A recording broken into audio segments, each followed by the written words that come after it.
दुनिया के भ्रष्ट देशों की रैंकिंग सामने आई है, जिसमें भारत 96 नंबर पर है। ट्रांसपेरेंसी इंटरनेशनल की रिपोर्ट के अनुसार 2024 के करप्शन परसेप्शन इंडेक्स में भारत को 1 अंक का नुकसान हुआ है और उसके कुल पॉइंट 38 हो गए हैं।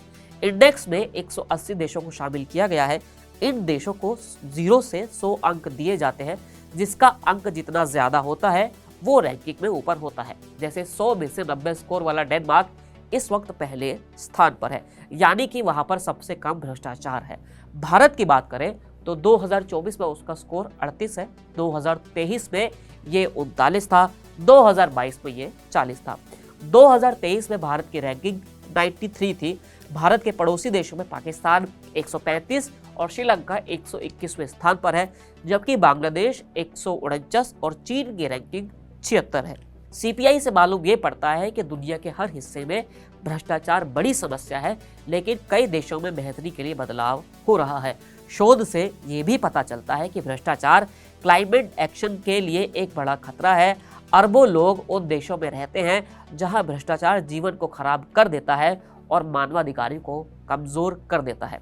आप ये नंबर इससे भी जान सकते हैं कि 2014 में भारत की जो रैंकिंग थी वो 85 थी और उसके पॉइंट्स थे 38, और 2024 में भारत की जो रैंकिंग है वो 96 हो गई है और उसके पॉइंट्स अभी भी 38 ही है।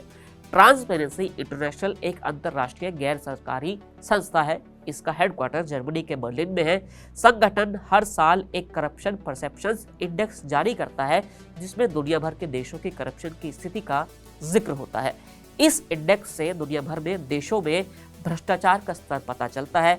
यह संगठन किसी देश में करप्शन का पता लगाने के लिए 3 तरह का डेटा शामिल करता है, जो 13 अलग अलग सर्वे और संस्थानों से इकट्ठा किया जाता है।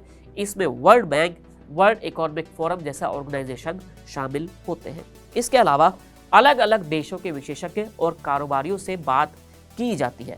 इन अलग अलग हिस्सों से आने वाले डेटा को कैलकुलेट किया जाता है और फिर रैंकिंग तैयार होती है, और इस तरह से देशों को वहां के हालात के हिसाब से अधिक या कम भ्रष्ट बताया जाता है। फिलहाल इस वीडियो में इतना ही। फिर मिलेंगे नए वीडियो के साथ। शुक्रिया।